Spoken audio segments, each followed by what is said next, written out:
अस्सलाम वालेकुम। आज की इस वीडियो के अंदर हम एजिंग के टॉपिक को डिस्कस करेंगे। याद रखिए, एजिंग एक नेचुरल प्रोसेस है जो आपकी बॉडी के साथ होना ही होना है। आप इसे रोक नहीं सकते। डेफिनेटली थोड़ा बहुत डिले कर सकते हैं, बट इसे रोक नहीं सकते। आपने बूढ़ा होना ही होना है और उसके बाद डेथ इवेंचुअली आकर ही रहनी है। तो इसे डिले कर सकते हैं और आज के दौर में definitely average age life span हम कह सकते हैं कि वो इंक्रीज़ हुआ है। उसकी वजह सबसे बड़ी ये है कि मेडिकल एडवांसमेंट आ गई है। माजी में बहुत सारी ऐसी बीमारियां थी जिनको लेके जो पेशेंट्स हैं वो सर्वाइव नहीं कर पाते थे और मर जाते थे, लेकिन अब उन बीमारियों के इलाज दरियाफ्त हो चुके हैं, जिसकी वजह से बहुत ज़्यादा एवरेज जो लाइफ स्पैन है उसमें इंक्रीज देखने को मिला है। बाकी एजिंग को अगर हम डिफाइन करें तो हम बोलेंगे कि एजिंग एक फिजियोलॉजिकल चेंज का प्रोसेस है, यानी फिजियोलॉजिकल माल फंक्शन का प्रोसेस है जो जैसे जैसे आप बड़े होते जाते हैं उसके साथ आपको आता है। यानी आप देखेंगे कि 30 से 40 साल के बाद क्या है, आपके फिजियोलॉजिकल यानी फंक्शनल जो ऑर्गन्स हैं उनमें डिक्लाइन देखने को मिलता है।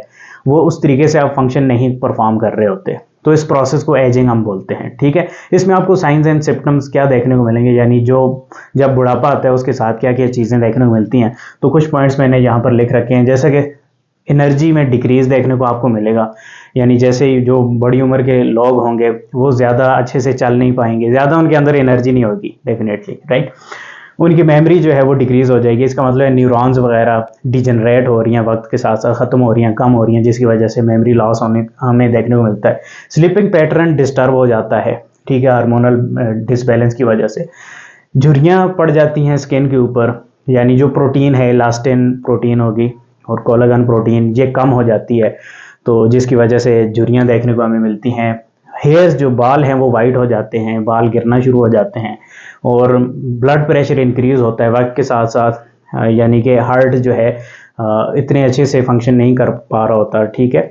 सो और इस साथ साथ क्या होता है कि जो ब्लड वेसल्स हैं वो अंदर से नैरो होना शुरू हो जाती हैं, डेफिनेटली प्लेग की फॉर्मेशन। तो ये सारी चीज़ें कंट्रीब्यूट करती हैं हाई ब्लड प्रेशर के अंदर। फिर आपका विजन डिक्रीज़ हो सकता है। तो सिंपल अगर आपको मैं कंसेप्ट बताऊं ना, कि जैसे ही कोई भी मशीनरी दुनिया में आप देख लेना, तो वक्त के साथ साथ वो जैसे जैसे पुरानी होती है तो उसकी फंक्शनल एबिलिटी कम हो जाती है। इसी तरीके से लिविंग ऑर्गेनिजम्स के साथ भी ऐसा ही होता है, ठीक है। तो डेफिनेटली आपकी जो भी करेक्टरिस्टिक्स हैं वो आहिस्ता आहिस्ता कम होती जाएंगी विद एज।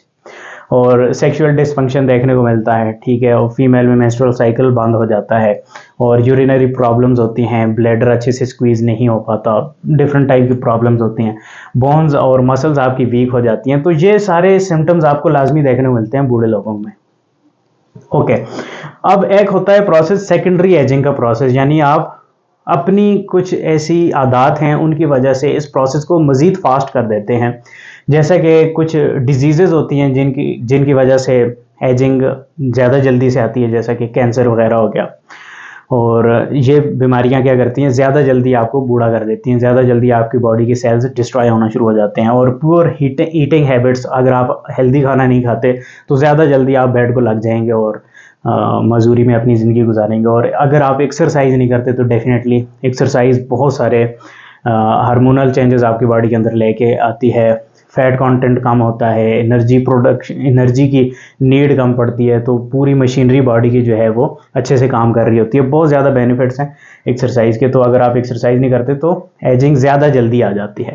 डेफिनेटली अगर आप अपनी हैबिट्स को बेहतर करेंगे तो एजिंग यानी आप ज़्यादा अरसे तक जी पाएंगे और हेल्दी जी पाएंगे। तो एक कोई वीडियो थी, उसके नीचे मैं कुछ कमेंट पढ़ रहा था, कुछ लोग कह रहे थे कि एक बंदा अपनी ईटिंग हैबिट्स बता रहा था और एक्सरसाइज बता रहा था। तो कुछ लोग कह रहे थे कि खैर हम मतलब अपनी मर्ज़ी का खाना पीना खा लेंगे लेकिन लाइफ को एंजॉय करेंगे। तो उनके लिए एक बंदे ने बहुत अच्छा जवाब लिखा हुआ था कि मैं इसलिए एक्सरसाइज और अच्छी डाइट नहीं खाता कि मैं जल्दी मर जाऊंगा। नहीं, मेन वजह यह है कि मैं जितना जीऊँगा वो हेल्दी जीऊँगा। यानी आप देखेंगे कि जो पुअर डाइट वाले लोग होते हैं, एक्सरसाइज नहीं करते, वो 50 साल में चरपाई को लगते हैं, फिर 70 साल तक भी अगर जीते हैं तो वो मजदूरी में अपनी लाइफ गुजार रहे होते हैं। वो 20 साल उनकी ज़िंदगी के बहुत मिजरेबल होते हैं, हाल दो 50 साल उन्होंने अच्छे गुजारे हैं। लेकिन एक बंदा एक्सरसाइज करता है, डाइट वगैरह अच्छी रखता है, वो अगर 70 साल भी जीता है तो वो 70 साल हेल्दी जीता है, ठीक है, चलता फिरता जीता है और मर जाता है। तो लाइफ ऐसी होनी चाहिए। बहरहाल एजिंग को लेके कुछ थ्योरीज हैं जो बताती हैं, यानी एजिंग के बहुत सारे फैक्टर्स हो सकते हैं, ठीक है, बहुत सारी चीज़ें मिल के एजिंग काज करती हैं। तो बहुत सारी थ्योरीज हैं, उनको देख लेते हैं वो कैसे कैसे अपना कंट्रीब्यूशन कर रही होती हैं। सो ऑक्सीडेटिव डैमेज थ्योरी एक आ जाती है। आपको पता है हमारी बॉडी के अंदर मेटाबॉलिक जो एक्टिविटीज़ हो रही होती हैं उनके नतीजे में रिएक्टिव ऑक्सीजन स्पीशी प्रोड्यूस होती है, यानी ऑक्सीडेशन के नतीजे में कुछ ऑक्सीजन की ऐसी स्पीशी, ऑक्सीजन के ऐसे एलिमेंट्स, फ्री रेडिकल्स जिन्हें हम कहते हैं, वो प्रोड्यूस होते हैं जो कि बॉडी के अंदर डिफरेंट स्ट्रक्चर्स को डैमेज करने की सलाहियत रखते हैं। यानी वो डीएनए को डैमेज कर सकते हैं, सेल मेम्ब्रेन को, ऑर्गन लीज की मेम्ब्रेन्स को। तो ये डिफरेंट मेम्ब्रेन्स और डीएनए इनको डैमेज कर सकते हैं ये फ्री रेडिकल्स।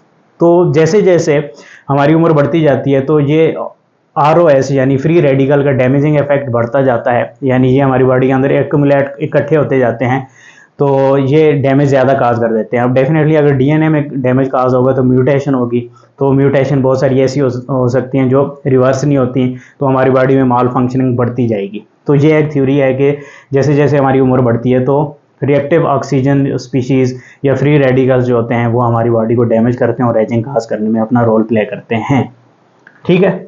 और इसके अलावा फिर माइटोकॉन्ड्रियल थ्योरी आ जाती है। माइटोकॉन्ड्रिया के अंदर डेफिनेटली मेटाबॉलिज्म का प्रोसेस हो रहा होता है, यानी एनर्जी प्रोडक्शन का प्रोसेस। तो माइटोकॉन्ड्रिया के अंदर ROS प्रोड्यूस होती है, तो वो माइटोकॉन्ड्रियल डीएनए को डैमेज कर सकती हैं फ्री रेडिकल्स। तो वैसे भी माइटोकॉन्ड्रियल डीएनए के अंदर जो म्यूटेशन होती है वो 10 to 20% ज़्यादा फास्ट होती है, ठीक है। तो म्यूटेशन होगी, कुछ म्यूटेशन ऐसी होंगी जो माइटोकॉन्ड्रिया को डैमेज कर देंगी या उसकी एक्टिविटी को स्लो कर देंगी। अब जैसे जैसे सेल डिवाइड होंगे वो डैमेज या माल फंक्शन माइटोकॉन्ड्रिया भी रेप्लिकेट होकर आगे सेल्स में बढ़ते जाएंगे, तो नए सेल जो बन रहे होंगे उनमें माइटोकॉन्ड्रिया इतने अच्छे फंक्शनल नहीं होंगे, जिसकी वजह से डिक्रीज इन एनर्जी हमें देखने को मिलेगा और बहुत सारी एजिंग के सिम्टम्स देखने को मिलेंगे, ठीक है। इसके अलावा एक और थ्योरी है जिसे टीलोमेयर थ्योरी कहा जाता है।